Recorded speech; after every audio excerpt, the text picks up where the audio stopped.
तरह की उठा पटक के बाद में जो निष्कर्ष उसने निकाल लिया है, उस निष्कर्ष का नाम है विवेक। अर्थात सद्ज्ञान मूलक व्यक्ति की जो अंतर्दृष्टि होती है उसका नाम है विवेक, उसका नाम है विवेक। तो विवेक तो अपने आप में जीवन का सबसे महान शिक्षक होता है, जीवन का सबसे बड़ा सद्गुरु होता है, जीवन का सबसे बड़ा प्रकाश होता है। वैसे भी ज्ञान प्रकाश कहलाता है, नॉलेज इज लाइट, तो ज्ञान प्रकाश कहलाता है। और अगर वो ज्ञान परिपक्व ज्ञान है, वो सम्यक ज्ञान है, इसीलिए महावीर प्रभु ने एक खास बिंदु पर जोर दिया, और वो है उन्होंने जब साधना पथ का निरूपण किया तो पहला बिंदु ही बनाया सम्यक ज्ञान।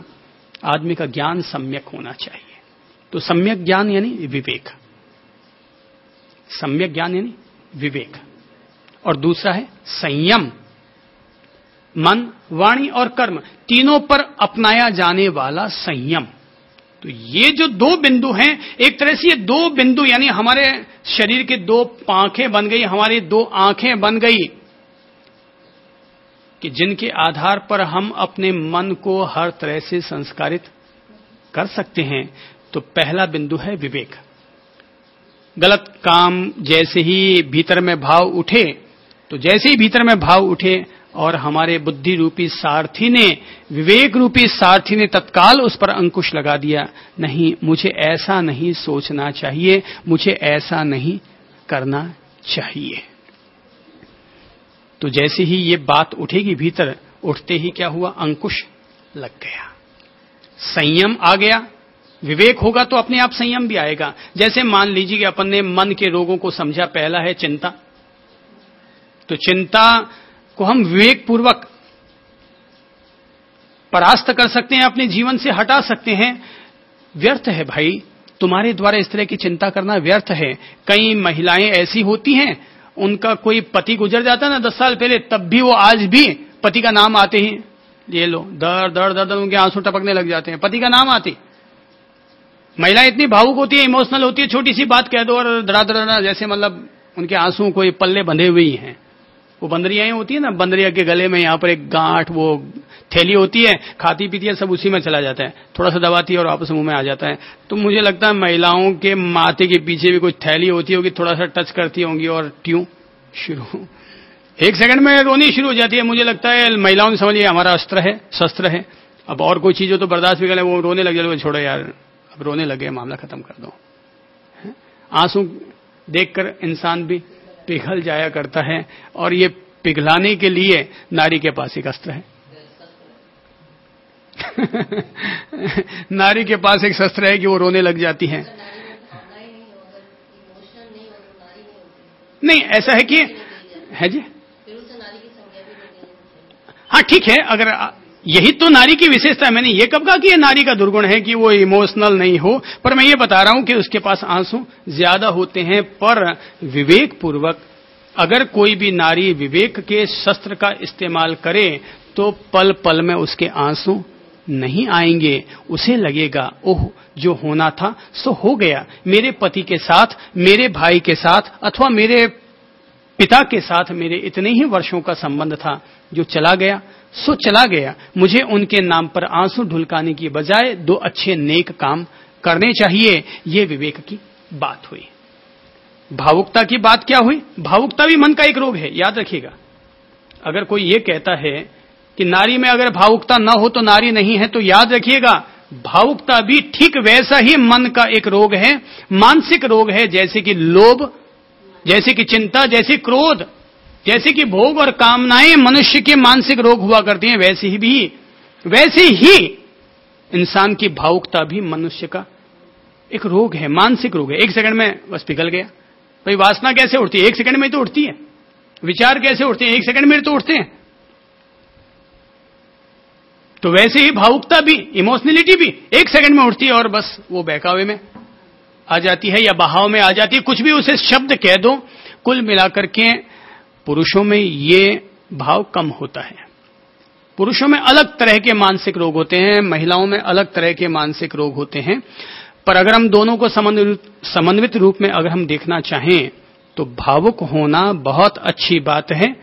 अपनी भावनाओं में ऊपर चढ़ते चढ़ते प्रभु को उपलब्ध हो गई, तो मैं ये नहीं कहता कि भावुकता पूरी तरह नेगेटिव ही होती है, पर ये याद रखो कि विवेक के द्वारा हम चिंता पर भी विजय प्राप्त कर सकते हैं, अपने क्रोध पर भी हम विजय प्राप्त कर सकते हैं। एक तो व्यक्ति क्रोध आता है और झट से कर बैठता है, और विवेक के द्वारा हम कैसे क्रोध पर विजय प्राप्त करेंगे? तो व्यक्ति सोचे, पहला प्रश्न, क्रोध पर विजय प्राप्त करने के लिए, क्रोध रूपी रोग को जीवन से हटाने के लिए पहला प्रश्न यह सोचे कि मैं किस लिए क्रोध कर रहा हूं, मैं किस लिए क्रोध कर रहा हूं। नंबर दूसरा प्रश्न वो अपने आप से ही पूछे कि मैं जिस वजह से मैं क्रोध कर रहा हूं, क्या वो वजह सही है?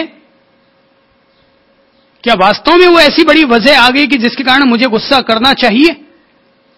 नंबर तीसरा प्रश्न उसे अपने आप से फिर करना चाहिए कि मैं जो गुस्सा कर रहा हूं उसका दूसरों पर क्या दुष्प्रभाव पड़ेगा, मैं जो गुस्सा कर रहा हूं उसका दूसरों पर क्या असर पड़ेगा।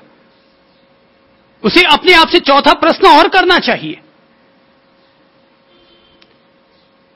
कि मैं जो गुस्सा कर रहा हूं, क्या उस गुस्सा करने से कोई सार्थक परिणाम आ जाएगा? अगर सार्थक परिणाम आता है तो फिर भी इंसान को गुस्सा कर लेना चाहिए, पर पांचवां प्रश्न फिर उसे अपने आप से करना चाहिए कि अगर कोई सार्थक परिणाम आने की उम्मीद न हो, केवल आदत पड़ गई गुस्सा करने की, तो उसे सोचना चाहिए कि फिर मैं अपनी शक्ति को क्यों फालतू व्यर्थ करूं, क्यों रोज रोज गुस्सा करके अपने आप को व्यर्थ करूं। कोई भी व्यक्ति विवेक का अगर इस्तेमाल करता रहेगा अपनी जिंदगी में, बुद्धि रूपी सारथी का अगर अंकुश लगाता रहेगा, तो जीवन के अनेक सारे दुर्गुण ऐसे हैं जिन्हें हम काफी हद तक जीत पाने में सहज ही सफल हो जाएंगे, सहज ही, काफी हद तक। तो बार बार अपने विवेक का, अपनी बुद्धि का उपयोग करते रहना चाहिए, बार बार मूल्यांकन करते रहना चाहिए, बार बार चिंतन और मनन करते रहना चाहिए कि मैंने ये जो किया इसका क्या परिणाम मिला। अगर परिणाम ही नहीं मिल रहा तो क्यों फालतू मैं रोज रोज करता चला जा रहा हूं। अरे मैं तो जीवन के और मन के रोगों की बात तो छोड़ो, मैं तो कहूंगा कि अगर आप रोज मंदिर जाते हो और मंदिर जाने से आपको कोई परिणाम नहीं मिल रहा तो मैं कहूंगा क्यों रोज रोज मंदिर जाते हो। ध्यान करते हो अगर आप, और अगर आपको लगता है कि ध्यान मैं रोजाना कर रहा हूं, 365 दिन कर रहा हूं, मुझे उसका कोई परिणाम नहीं मिल रहा है, तो मैं कहूंगा कि ध्यान क्यों कर रहे हो, खुद सोचो तो सही। मूल्यांकन करते रहना चाहिए आदमी, ताकि उसके रास्ते में सुधार हो सके। हो सकता है कि मैं ध्यान कर रहा हूं, मुझे कोई परिणाम नहीं मिल रहा है, तो हो सकता है अभी जो मुझे रास्ता मिला है वो मेरे लिए परफेक्ट ना हो, तो मुझे और उसके लिए रास्ते की तलाश करते रहना चाहिए। यूं सोचते रहने से, यूं मूल्यांकन करने से ही तो कोई व्यक्ति अपने जीवन में सुधार ला पाएगा। जीवन में चाहे प्लस वाला रास्ता हो चाहे माइनस वाला रास्ता, पर आदमी को मूल्यांकन करते रहना चाहिए। मिल रहा है फायदा, नहीं मिल रहा है क्यों यार पीछे लगे हुए हो। एक कुत्ता किसी कार के पीछे दौड़ता ना, कब तक दौड़ता है? जिंदगी भर दौड़ता रहता है क्या? पर अपन लोग जिंदगी भर दौड़ते रहते हैं एक के पीछे एक। उसको अगर कुछ मिलता है तो जाएगा, एक बार जाएगा, 2 बार जाएगा, 10 बार जाके देख लिया, 20 बार जाके देख लिया, बोले कार के पीछे कुत्ता दौड़ा कुछ मिला नहीं, आखिर वो चुप होके बैठ जाता है।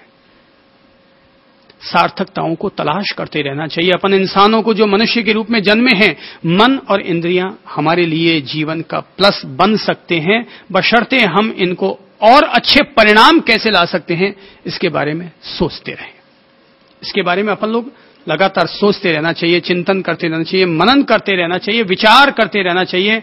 एक दफा एक अच्छी सी कहानी कह देता हूं अंत में। कहते हैं कि एक दफा एक व्यक्ति एक गुरु के पास पहुंचा और जाकर कहने लगा कि साहब मुझे अपने मन को शुद्ध करना है, आत्मा को शुद्ध करना है, तो जरा बता दीजिए कि मन की शुद्धि, आत्मशुद्धि का रास्ता क्या है। गुरु ने कहा आत्मशुद्धि का रास्ता, मन की शुद्धि का रास्ता। हंस पड़े, बोले महाराज मुझे आशीर्वाद दे दो जिससे कि मेरा मन शुद्ध हो जाए, आत्मा शुद्ध हो जाए। तो गुरु महाराज बोले जा तेरे को आशीर्वाद देता हूं, अंधा बन, अंधा बन, लूला बन, बहरा बन। बोले यार ये क्या बात करते हैं ये महाराज। बोले बहरा बन, अंधा बन, गूंगा बन, लंगड़ा बन, ये क्या आशीर्वाद दे रहे हैं। वो समझ नहीं पाया, गुरुजी से पूछने की तो हिम्मत कर न पाया। पास में चेला बैठा था, मेरे जैसा कोई बैठा होगा, मेरे पास चला आया और मुझसे पूछा कि साहब ये गुरुजी ने क्या आशीर्वाद दे दिया, अंधा बन, बहरा बन, लंगड़ा बन, गूंगा बन, ये आशीर्वाद है अभिशाप? मैंने कहा भाई एक बात याद रखो, गुरुजी ने जो आशीर्वाद दिया है इसमें तुम्हारा बहुत बड़ा भला छिपा हुआ है। इसमें दुनिया के सारे शास्त्र समाहित हैं और सारे शास्त्रों का निचोड़ और उपदेश और ज्ञान, सारा प्रकाश इसमें समाहित है। बोले मतलब? मैंने कहा मतलब यह है, गुरु ने कहा अंधा बन, अर्थात दूसरों के अवगुणों पर नजर मत डाल, पराई औरत पर नजर मत डाल। गुरु ने कहा बहरा बन, अर्थात अपनी प्रशंसा सुनने की आदत मत डाल, अन्यथा अहंकार का पोषण होता रहेगा और दूसरों की निंदा सुनने में भी अपने कानों को मत लगा। गुरु ने कहा गूंगा बन, अर्थात असत्य मत बोल और कर्कश मत बोल, कड़वे वचन मत बोल और असत्य और मिथ्या भाषण का भी उपयोग मत कर। गुरु ने कहा लंगड़ा बन, अर्थात अपने पांवों को अपने संयम में रख, अपने पांवों को किसी मदिरालय, किसी वेश्यालय की तरफ लेकर के मत जा। जीवन में जो कोई भी व्यक्ति संयम का इस तरह से इस्तेमाल करेगा, याद रखो जीवन में एक ही वाक्य कि जिसके पास है संयम उसका क्या करेगा यम। जिसके पास है संयम उसका क्या करेगा यम। मृत्यु भी उसका क्या कर सकेगी? मृत्यु आएगी, काया को ले जा सकती है, मृत्यु हमारी काया को मार सकती है। हमें कौन मारेगा? मैं काया नहीं हूं इसलिए मेरी मृत्यु भी नहीं है। मैं काया नहीं हूं इसलिए मैं मृत्यु मेरा क्या करेगी?